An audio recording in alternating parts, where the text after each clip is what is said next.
flow over wear and notches, flow over wear and notch। तो नोच और wear क्या होता है ये ऑलरेडी आप लोग पढ़ चुके हैं कि व्हाट इज नोच और वियर। फिर भी यहां पर थोड़ा सा जो टॉपिक चल रहा है देख लेते हैं। It is an opening in the wall of vessel or dam etc. Dam etc. If the opening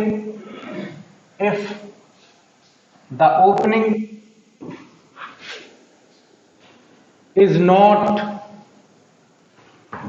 fully submerged,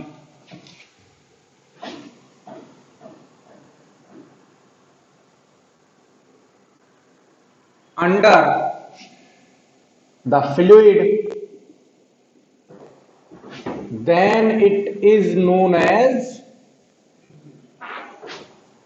wear or notch।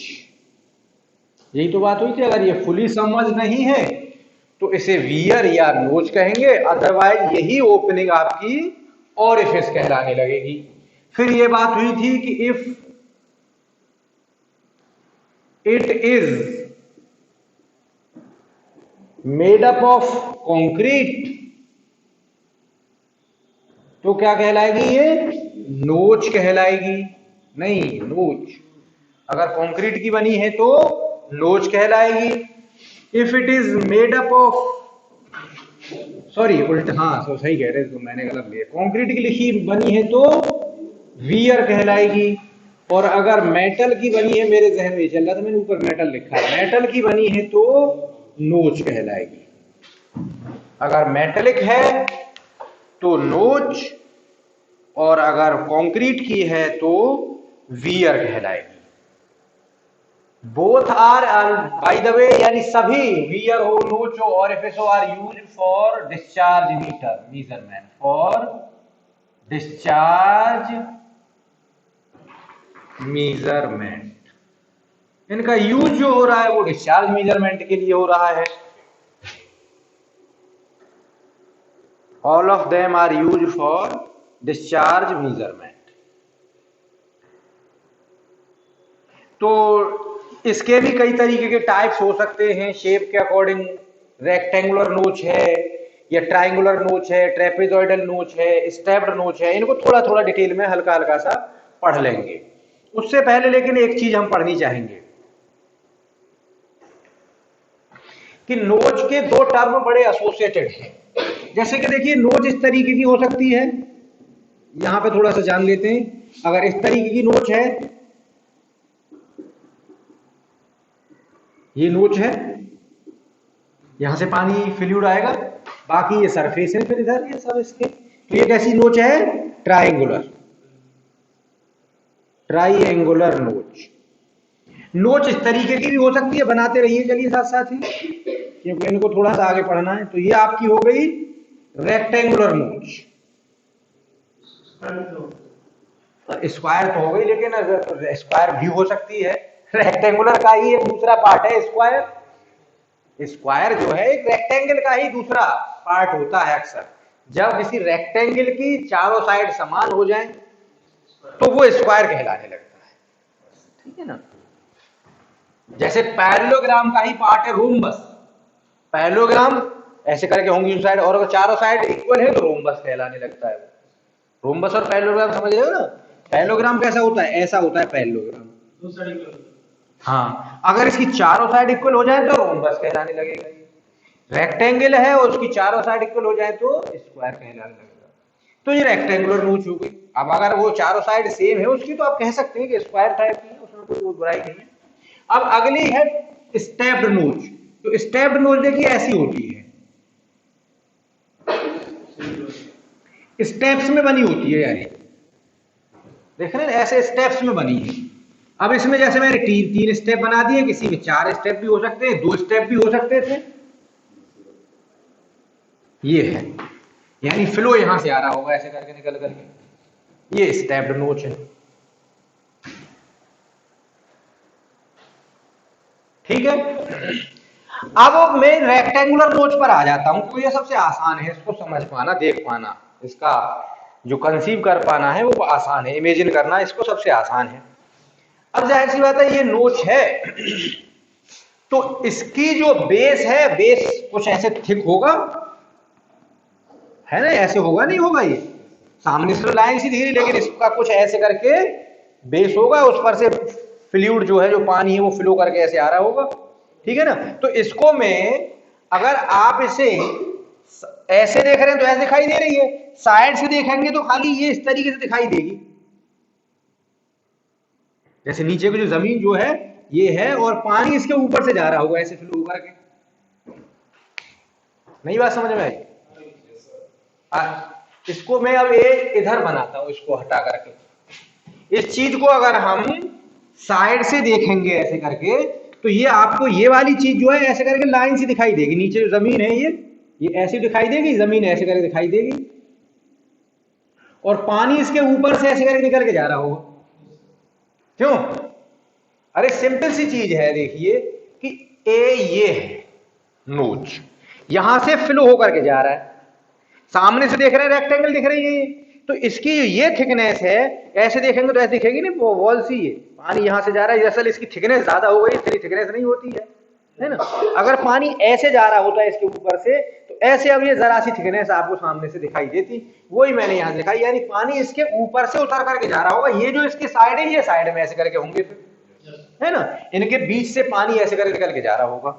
तो बेसिकली इसको समझना है हमें एक चीज को, यहाँ पर इसमें 2 टर्म आते हैं, एक होता है यहां पे नेपे,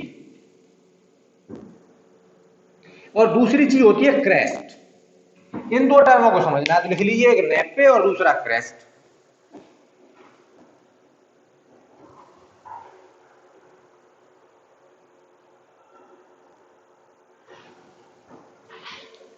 तो देखिए नेपे क्या है और क्रेस्ट क्या है। जो ये जो थिकनेस है इसकी नोच की, ये जो थिकनेस है नोच की, इसे कहते हैं इसका क्रेस्ट। जो ये जो थिकनेस है जिसके ऊपर से पानी फ्लो होकर के जाना है, यानी अगर पानी इस तरीके से इसके ऊपर से ऐसे फ्लो होकर जा रहा था अगर, तो ये जो थिकनेस है ये कहलाएगी इसकी क्रेस्ट। पानी अगर इस नोच के ऊपर से ऐसे जा रहा है, ऐसे तो होगी, ऐसे करके नोच होगी, ऐसे पानी इसमें से ऐसे करके आ रहा है, तो ये जो थिकनेस है ये क्या है इसकी क्रेस्ट। इसके ऊपर पानी का जो लेवल है, इसके ऊपर जो पानी की लेयर होगी उसकी भी कुछ थिकनेस होगी, वो कहलाएगी आपकी नेपे। जो वाटर की जो लेयर है, वाटर की जो लेयर की जो थिकनेस है वो क्या कहलाएगी आपकी नेपे। यानी इसके ऊपर ये जो थिकनेस है, this thickness is known as nappe, और इसको वीन भी कहते हैं इसकी, और वीन, VIN। तो इसको समझ लीजिए, कभी कभी ये पूछ लेते हैं, डायग्राम से ही क्लियर समझ में आ रहा है। यानी जो विड्थ है, जो उसकी नेपे की जो उसकी जो थिकनेस है आपकी नोच की थिकनेस क्या कहलाती है, क्रेस्ट उसकी, and the thickness of the fluid over the crest is known as nappe. Thickness of the fluid layer over the crest is known as nappe और वीन। जब वही वेन जो होती है, आर्टरी जो वाली वही है, VEIN। हाँ वही है, नाम वही दिया है उन्होंने, फ्लो हो रहा है ना स्ट्रीम, ऐसी उसी तरीके से उन्होंने नाम दे दिया, नेपे और वेन। तो नेपे एक बार पूछा गया है, वेन नाम से, नेपे नाम से एक बार छोटे एग्जाम में SSC में पूछा जा चुका है। वैसे क्रेस्ट भी एक बार पूछा जा चुका है JEE में, बी में पूछा जाए ना पूछा जाए आई डोंट नो, लेकिन बी छोटे एग्जाम में एक बार पूछा जा चुका है मैकेनिकल, इसलिए मैंने आपके लिए लिख दिया है। तो आपको यह भी मालूम पड़ गया कि रेक्टेंगुलर नोच हो सकती है, ट्रायंगुलर नोच हो सकती है, इवन ट्रेपेजॉइडल नोच भी हो सकती है। ट्रेपेजॉइडल नोच भी हो सकती है, अगर उसका शेप ट्रेपेजॉइडल टाइप का है तो ट्रेपेजॉइडल नोच कहलाने लगेगी। यानी ट्रेपेजॉइडल नोच कैसा, ट्रेपेजॉइड का कैसा होता है, इस तरीके का होता है ट्रेपेजॉइड, ऐसे होता है ट्रेपेजॉइड। है ना, ऐसे ही तो होता है ट्रैपेज, और दोनों साइड जो एक थोड़ी अलग हो गई है ना, अनपैरेलल होती है दो साइड बराबर की, ये ट्रेपेजॉइड, तो ट्रेपेजॉइडल नोच भी हो सकती है। तो नोच डिपेंडिंग ऑन दी शेप कैसी भी हो सकती है, रेक्टेंगुलर हो सकती है, ट्रेपेजॉइडल हो सकती है, ट्रायंगुलर हो सकती है, ठीक है ना, कोई बड़ी चीज नहीं है। ये क्वेश्चन इसीलिए पूछा भी नहीं जाता है ज्यादा। इस पर पूछा जाता है flow through these notches, flow के बारे में पूछा जाता है इन नोचेस से, फ्लो फ्लो रेट निकालने के लिए। तो हेडिंग दे ली डिस्चार्ज ओवर रेक्टेंगुलर नोच, डिस्चार्ज ओवर रेक्टेंगुलर नोच।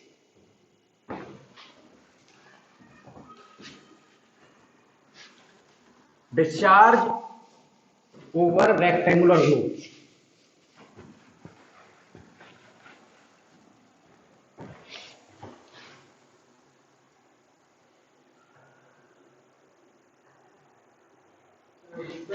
मेटल का किस मेटल का बना रहता है?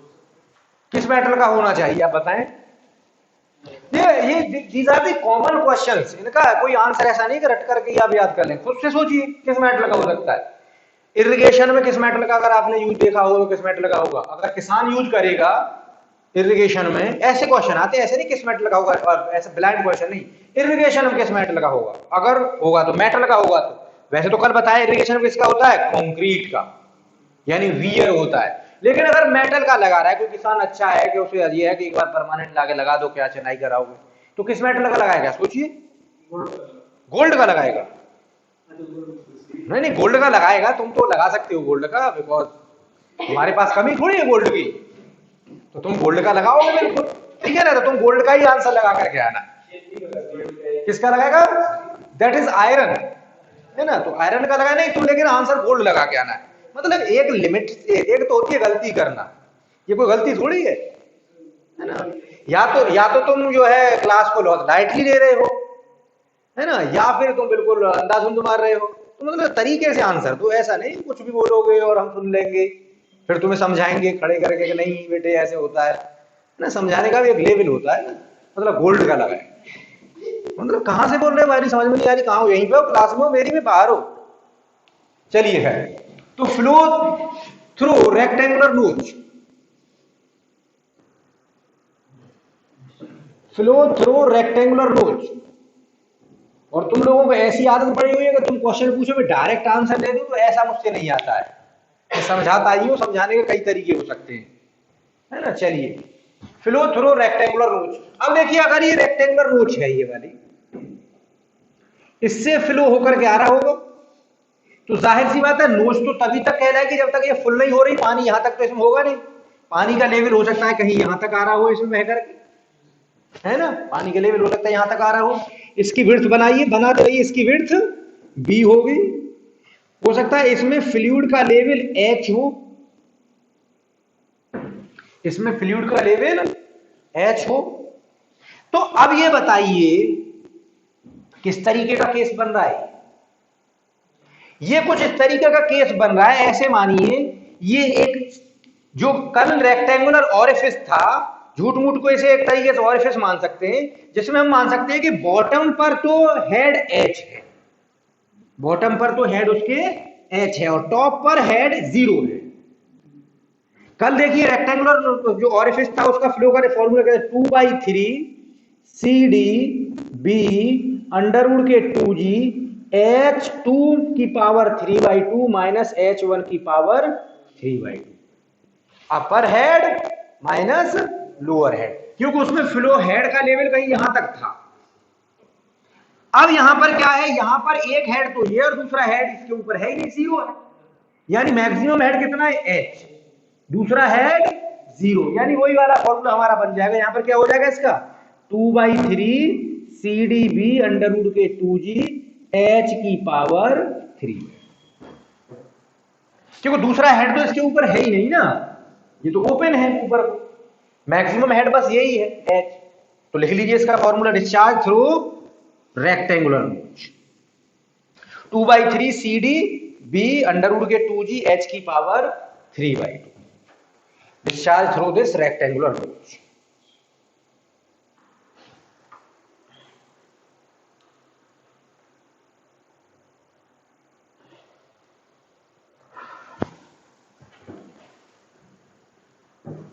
ठीक है, याद कर लेंगे, अगर आपको वैसे ही समझ नहीं है तो याद कर लीजिए 2/3 CD B अंडर के 2GH।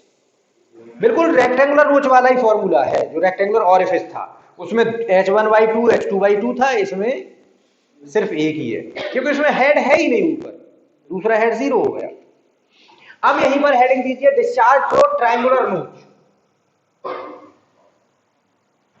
ट्रायंगुलर नोच, ट्रायंगुलर नोच को इस तरीके से मेजर करते हैं कि उसके एंगल को, इसको कह रहे हैं फॉर एग्जांपल 2 थीटा, तो हाफ एंगल रह गया थीटा। अगर पूरे एंगल को रेक्टेंगुलर नोच के को कह रहे हैं 2 थीटा, तो हाफ रह जाएगा थीटा, और अगर पूरे को कह रहे होते थीटा तो हाफ कितना रह जाता, θ/2। तो इस चीज का ख्याल रख करके आंसर लगाइएगा, वहां भी बताता हूं कैसे क्या फर्क पड़ेगा। तो पहले अगर पूरा एंगल हमारा थीटा है तो हाफ रह गया θ/2।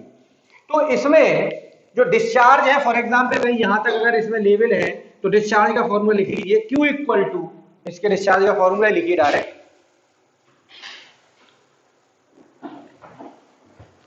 Q equal to 8/15 CD under के 2G tan θ/2 इंटू H की power 5/2। This is the discharge rate through triangular notch. ये ट्रायंगुलर नोच से डिस्चार्ज का फॉर्मूला है, वेयर H जो है इसमें फ्लूइड लेवल की ये हाइट है। डिस्चार्ज थ्रू ट्रायंगुलर, ये आपको रटना है कायदे से, ये आ चुका है फॉर्मूला आपके एग्जाम में। 8/15 CD अंडर रूट के 2G, बस 2/3 की जगह पे 8/15 हो गया, CD रूट 2G तो ही है, जब एंगल की वजह से tan θ/2 H की पावर 5/2, 3/2 होकर H की पावर 5/2। अब एक चीज और देखिए कि यहां पर अगर नोच एंगल थीटा है, वहां देगा नोच एंगल, अगर नोच एंगल थीटा है तो tan θ/2, और नोच एंगल होता 2 थीटा तो क्या हो जाता tan थीटा, tan थीटा हो। तुम्हारा दिमाग तो ज्यादा ही चल रहा है। अच्छा, चलिए खैर कोई नहीं, पढ़िए अब छोड़िए। तो इतना ध्यान रखना है पेपर में भी, ये पेपर में कभी कभी गलती करता है, वो कर देता है ये खेल कि यहां पर थीटा देगा, आपने तो थीटा के हिसाब से याद करके चले गए, तो tan θ/2 तो ठीक है, लेकिन उसने कह दिया कि इफ द नोच एंगल इज 2 थीटा, तो पहला ही ऑप्शन θ/2 में होगा आंसर, दूसरा ऑप्शन तीसरा ऑप्शन होगा, है ना। तो ध्यान रखिएगा इस चीज, बिल्कुल एंगल का, नोच एंगल का हाफ है, नोच एंगल का, यहां पर tan में जो एंगल है वो क्या है, नोच एंगल का हाफ है, ये याद रखना है। यहां जो एंगल यूज हो रहा है tan थीटा में, वो नोच एंगल का हाफ है, ये याद रखना है।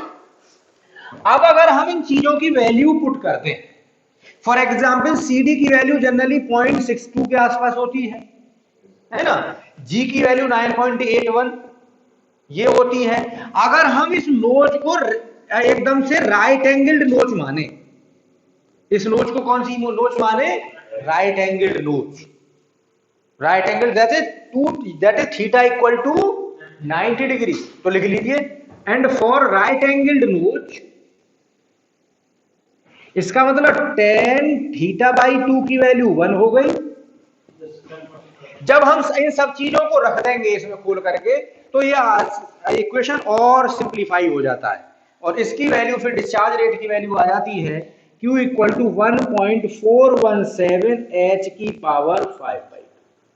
इतना सा आसान फॉर्मूला बन जाता है, यानी फॉर राइट एंगल्ड नोच, बहुत आसान सा फॉर्मूला बनेगा, नहीं बनेगा, फॉर राइट एंगल्ड नोच discharge rate is 1.417 into H की पावर 5/2।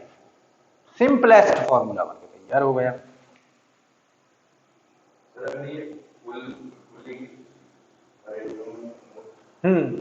वो तो देखिए नोच कब तक रहेगी, जब तक बस यहां तक भरा हो, इससे ऊपर होगा तो नोच नहीं रह जाएगी, फिर क्या हो जाएगा ये ऑरिफिस। अब नोच अगर यहां तक भी है तो बस H ही तो बढ़ रहा है, कोई दिक्कत नहीं है, H की वैल्यू यहां पर आप बढ़ती रहेगी आपकी, यहां तक जाने तक तो कोई दिक्कत ही नहीं। इससे ऊपर जाएगा तब प्रॉब्लम आएगी, जब ऊपर आ जाएगा तो फिर वो बन जाएगा ऑरिफिस, फिर ऑरिफिस वाला कंसेप्ट लगने लगेगा। बिल्कुल नहीं नहीं, तो फिर रेक्टेंगुलर ऑरिफिस के लिए, ट्रायंगुलर ऑरिफिस के लिए तो हमने तुम्हें फॉर्मूला बताया ही नहीं है, उसके लिए फिर दिक्कत होगी आपको निकालने में। जब वो बताया नहीं है तो इसका मतलब वो कोर्स में नहीं होगा, आएगा नहीं, तो उसको टेंशन नहीं लेना है, जितना है उतना ही हमें टेंशन लेना है, ठीक है ना। ये तो फिर कोर्स तो इसे बढ़ाते रहिए और टेढ़े मेढ़े ऑरिफिस बनाने शुरू कर दीजिए ठीक है। तो ये हो गया, यानी क्या लिख सकते हैं यहाँ पर, इसका मतलब ये है कि the calculation of discharge rate, लिख लीजिए, calculation of discharge by rectangular, sorry triangular notch, calculation या कंप्यूटेशन, दोनों वर्ड में से कोई लिख सकते हैं, कैलकुलेशन या computation of discharge by triangular notch is easier as compare to others, easier as compared to others. क्या लिखा, the calculation of discharge rate by triangular, right angle triangular notch, word जोड़ दिए, राइट एंगल ट्रायंगुलर नोच, है ना, right angle होगी तभी तो इतना आसान फॉर्मूला बना है वो, राइट एंगल नहीं तो फिर तो थीटा बीटा लग रहे थे ना उसमें। Right angle triangular notch is easier as compare to others. तो कभी कभी पूछ लेते हैं कौन सी आसान है, तो जाहिर सी बात है सर, इसमें देखिए सिर्फ हमें क्या चाहिए, एक वैल्यू चाहिए हाइट की, वहां बी भी चाहिए, h1/2 h2/2 क्या क्या नहीं चाहिए, यहां पर सिर्फ हमें एक वैल्यू चाहिए हाइट की, और हमारा डिस्चार्ज 2 मिनट में कैलिब्रेट होकर के आ जाएगा डिस्चार्ज के साथ, ठीक है। अब यहां पर एक छोटा सा मैं क्वेश्चन और आपको कराऊंगा, लेकिन वो लास्ट में कराऊंगा, पहले आप लिख लीजिए डिस्चार्ज थ्रो ट्रेपेजॉइडल नोच। अब देखिए मैं हर जगह पे नोच लिखा दे रहा हूं, है ना, तो नोच या वियर, है ना, वो अपने आप से ध्यान रखें, नोच या, चलिए एक जगह पे लिख लीजिए डिस्चार्ज थ्रू ट्रेपेजॉइडल नोच और वियर, डिस्चार्ज थ्रू ट्रेपेजॉइडल नोच और वियर,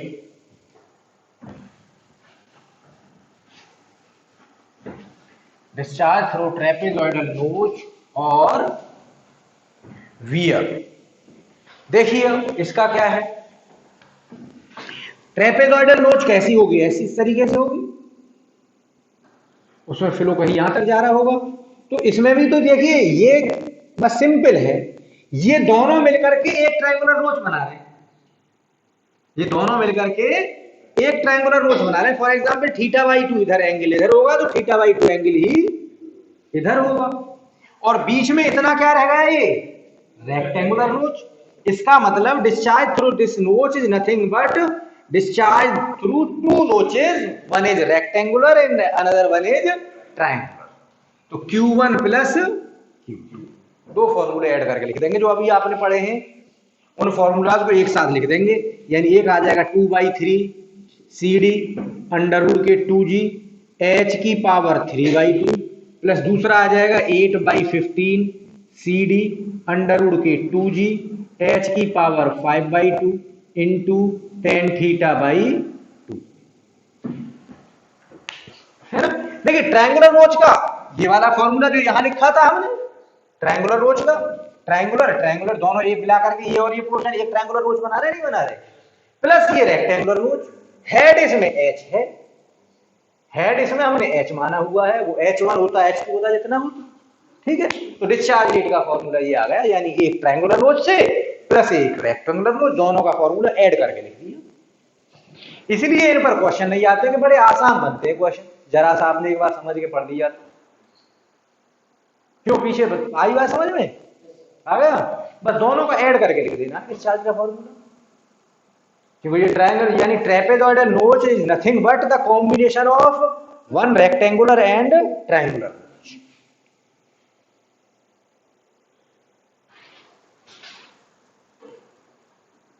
तो वहाँ बी भी होगा, हाँ बी भी होगा, बिल्कुल बिल्कुल बिल्कुल, ये बी भी होगी विड्थ इसकी, यहाँ बी भी होगा, बी रेक्टेंगुलर नोच वाले में बी भी होगा, रेक्टेंगुलर नोच वाले पोर्शन में बी भी होगा, पूरा फॉर्मूला होगा तो बी तक का जो भी है रेक्टेंगुलर नोच का।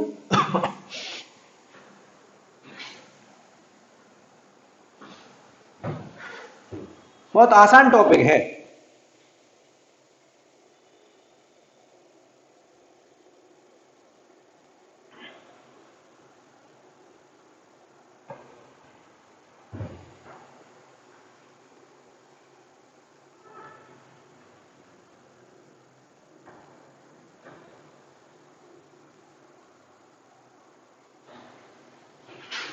ठीक है, हो गया। अब देखिए एक क्वेश्चन और आता है इस ट्रायंगुलर नोच और रेक्टेंगुलर नोच से रिलेशन, एक क्वेश्चन और आता है सादा सा। रेक्टेंगुलर नोच और ट्रायंगुलर नोच के केस में एक क्वेश्चन और आता है सादा सा। देखिए ट्रायंगुलर नोच से डिस्चार्ज का फॉर्मूला, राइट एंगल ट्रायंगुलर नोच का लिख रहा हूं मैं, क्या 1.417 इंटू एच की power 5/2 discharge through right angle triangular. Discharge through rectangular नोच का फॉर्मूला क्या है 2/3 CD B अंडर के 2G H की पावर 3/2। इसमें भी ये चीज कांस्टेंट ही है यहां तक, है ना। तो इसका फॉर्मूला ऐसे कह सकते हैं कि कोई कांस्टेंट इनटू H की पावर 3/2, उसका कांस्टेंट ये है, ठीक है ना। ये हमने कैलकुलेट नहीं किया हुआ, तो इसीलिए इसको ऐसे लिख ले रहे हैं। यानी discharge in case of triangular notch is directly proportional to H की पावर 5/2, ठीक है ना। while in case of rectangular notch q is directly proportional to h की पावर 3/2। यहां तक क्लियर चीज, यहां तक क्लियर। यानी डिस्चार्ज इन ट्रायंगुलर नोच कैसे प्रोपोर्शनल है h की पावर 5/2 और ट्रायंगुलर राइट एंगल नोच में h की पावर 3/2। लिख लीजिए तो यहां तक।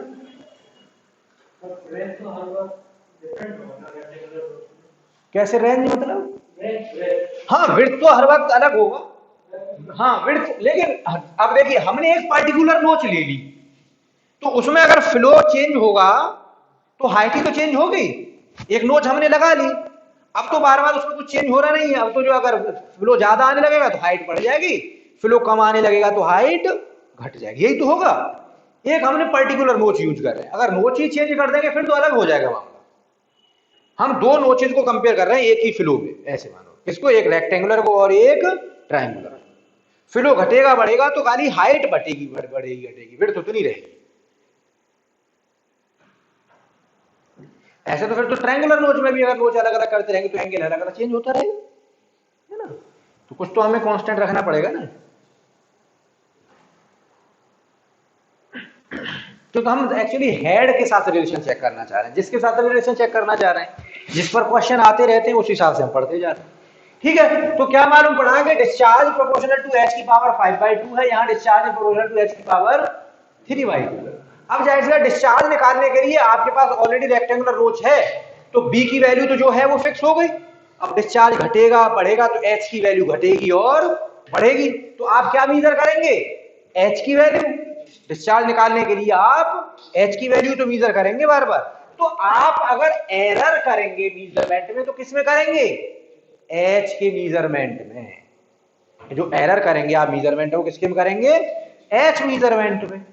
अब बताइए कि अगर h के मीजरमेंट में आप हो मैं हूं, जितनी मैं एरर करूंगा दोनों केस में सेम एरर करूंगा। जितनी ट्रायंगुलर नोच के हेड को मीजर करने में एरर करूंगा उतनी रेक्टेंगुलर नोच के मीजरमेंट में एरर करूंगा। क्यों, एरर कोई अलग अलग थोड़ी करूंगा, तो परसेंटेज एरर तो मैं दोनों में एक बराबर करूंगा। हेड में, हेड के मीजरमेंट में तो एरर दोनों में मैं बराबर करूंगा, लेकिन डिस्चार्ज में एरर किसमें ज्यादा आएगी बताइए, किसमें, जिसमें h की पावर ज्यादा है।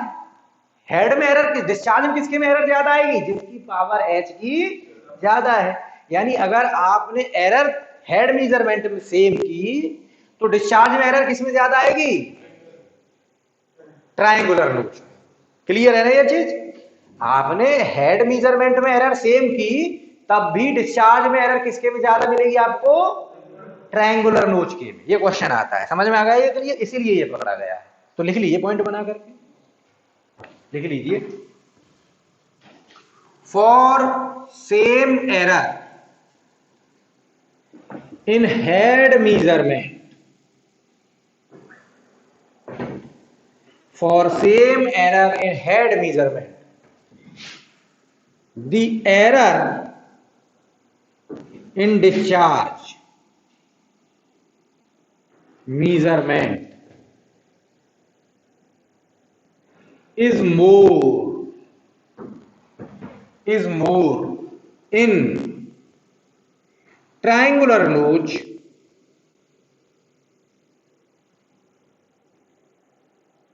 as compared to rectangular notch, as compared to rectangular notch। सही बात है। ये तो एक हमने बात कर ली डायरेक्ट कि रेक्टेंगुलर नोच में होगी। अब कितनी होगी ये भी क्वेश्चन आता है कभी कभी, कितनी परसेंटेज में एरर होगी ये भी क्वेश्चन आता है। तो देखिए इसको समझने के लिए यहां पर आइए आप, एक कॉमन एक इक्वेशन बनाता हूं मैं। एक इक्वेशन है y इक्वल टू एक्स की पावर n, ये लिख लीजिए। एक इक्वेशन है, फॉर एग्जांपल वेरिएबल फॉर्म में लिख दिया y इक्वल टू एक्स की पावर n। ये भी तो कुछ ऐसा ही है, q इक्वल टू h की पावर n। यहां पर h की पावर 5/2 है, यानी n की वैल्यू 5/2 है, यहां पर n की वैल्यू 3/2 है। तो y इक्वल टू एक्स की पावर n। अब अगर if error in x is a%, for example a को मीजर करने में आप कितनी एरर कर रहे हैं, a%। तो कॉमन बना दे रहा हूं मैं, हर जगह पे कई जगह पे आता है ऐसा क्वेश्चन। फिजिक्स में भी आ जाता है, इंजीनियरिंग में कहीं किसी टॉपिक से आ सकता है कि अगर y x की पावर n पर डिपेंडेंट है और x के मीजरमेंट में कितनी एरर है, a%, तो क्वेश्चन आता है y के मीजरमेंट में कितनी एरर होगी। तो y के मीजरमेंट में एरर होगी n इंटू a%।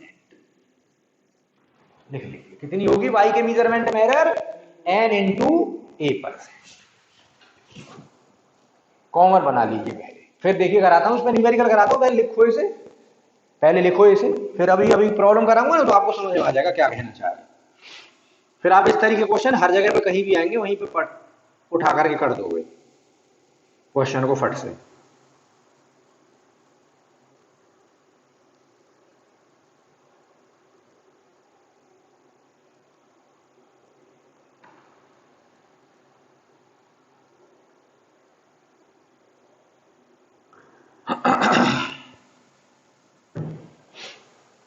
ठीक है, देखिए इसका मतलब ये हुआ जनाब, इसका मतलब ये हुआ, देखिए क्वेश्चन ऐसे आता है, क्वेश्चन करके लिख लीजिए, if measurement, if error in measurement of head, if error in measurement of head is 5%, then error in discharge measurement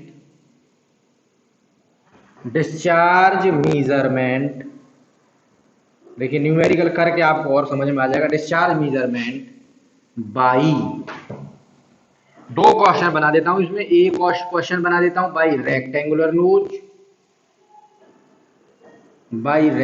नोच, और दूसरा क्वेश्चन बना देता हूं बाई ट्रायंगुलर नोच। दो क्वेश्चन मैंने इसमें बना दिए। अब देखिए, अब समझने की कोशिश करिए, अब क्वेश्चन को करने की कोशिश करिए, क्या आपसे हो पा रहा है।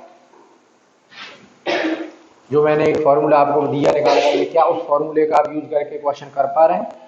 ये कह रहे हैं कि अगर हेड मेजरमेंट में एरर 5% है तो डिस्चार्ज मेजरमेंट में एरर रेक्टेंगुलर नोच के केस में कितनी होगी, ट्रायंगुलर नोच के केस में कितनी होगी।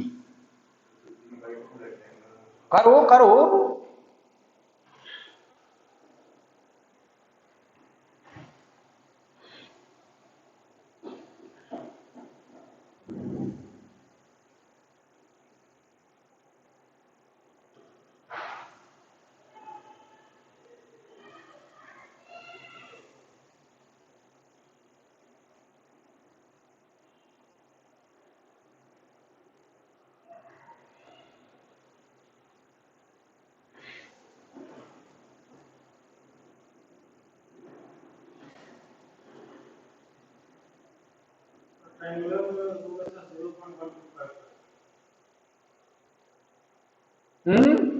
अब देखिए यही तो हुआ, बिल्कुल इसीलिए कराया। देखिए यहां पे क्या है, y इक्वल टू एक्स की power n, error in x is a%, यहां पे a की वैल्यू क्या हो गई है, इसका मतलब 5, error in measurement x is 5, तो जाहिर रेक्टेंगुलर नोच के केस में क्या हो जाएगा, 5 इंटू एन की पावर कितनी है 3/2, 3/2 दैट इज 7.5%। यहां पर कितनी हो गई 5 इंटू 5/2 दैट इज 12.5%। और देखिए जो हमने स्टेटमेंट ऊपर लिखा है वो स्टेटमेंट यहां वेरीफाइड हुआ है। सेम एरर है दोनों के केस में हेड में, लेकिन एरर कौन सी ज्यादा दे रहा है डिस्चार्ज में, ट्रायंगुलर। यही वेरिफिकेशन भी हो गया। तो नीचे वाला क्वेश्चन जो है ये भी कई बार आ चुका है आपके बी के एग्जाम में भी। अब ये क्वेश्चन सिर्फ ऐसे ही नहीं आ सकता, जरूरी इसी पे नोच पर वियर पर ही आए, ये किसी भी चीज के लिए आ सकता है। कोई इक्वेशन हो सकता है वो सिंपली लिख दे कि कोई इक्वेशन है, कोई प्रॉपर्टी है q equal to C into X की पावर 3/2 या एक्स की पावर 10/3, और फिर x में अगर एरर इतनी परसेंट है तो y में एरर कितनी होगी। तो आप इस फॉर्मूले को हर जगह यूज कर लेंगे कि x का जो एरर है वो परसेंटेज इंटू उसकी पावर से मल्टीप्लाई कर देंगे तो उसके डिपेंडिंग वेरिएबल में एरर निकल के आ जाती है। ये फिजिक्स में पढ़ाया जाता है, लेकिन यहां पर भी क्वेश्चन इसके पूछ लिए जाते हैं। अब देखिए यूं तो इस टॉपिक में अभी ओगी वियर है, चिपलेट वियर है, ब्रॉड क्रेस्टेड वियर है, ये सब वियर्स हैं, लेकिन हम मैकेनिकल के पॉइंट ऑफ व्यू से इनको पढ़ने वाले नहीं है। These are all important for civil engineering student. Ogee weir, broad crested weir, Cipolletti weir सब सिविल वालों को पढ़ाएंगे भी, तो आपको इनको हम डिस्कस कर नहीं कर रहे, नाम इसलिए बता दे रहे हैं कि अगर बुक बाई चांस खोलोगे वैसे तो हमें उम्मीद है कि आप नहीं खोलोगे, बुक खोलोगे उसमें देखोगे तो आप कंफ्यूज होगे सर ने ये क्यों छोड़ दिया। तो इसका मतलब उनको आपको टच नहीं करना है, बेकार में अपना टाइम अब ज्यादा, क्योंकि ऑलरेडी ये भी हम एक्स्ट्रा ही पढ़ रहे हैं, ये जितना हम पढ़ रहे हैं ना सब एक्स्ट्रा ही पढ़ रहे हैं। यहाँ से क्वेश्चन नहीं आए, बस यहाँ से अब तक जो क्वेश्चन आया इतने से क्वेश्चन ही क्वेश्चन आया जो आज डिस्कस किया है। यानी रेक्टेंगल ट्रायंगुलर नोच का एक बार फॉर्मूला आया है पूछने के लिए ट्रायंगुलर नोच का, और रेक्टेंगुलर किसी का नहीं, और एक बार ये रिलेशन पूछने के लिए आ गया है। बस इस तरीके क्वेश्चन आते रहे, बाकी कोई क्वेश्चन इनसे नहीं आया है पूरे ही टॉपिक से उठ करके यहां से वहां तक। चलिए अब कोई डाउट हो यहां तक तो आप पूछ सकते हैं मुझे थोड़ा बहुत, बाकी अब मेरा इरादा यही है, क्योंकि लोग भी बड़े कम आए हैं कि अब जो है मुझे शुरू करना है नॉन डायमेंशनल एनालिसिस, तो नेक्स्ट क्लास से शुरू करूं, और अगर आप कहेंगे तो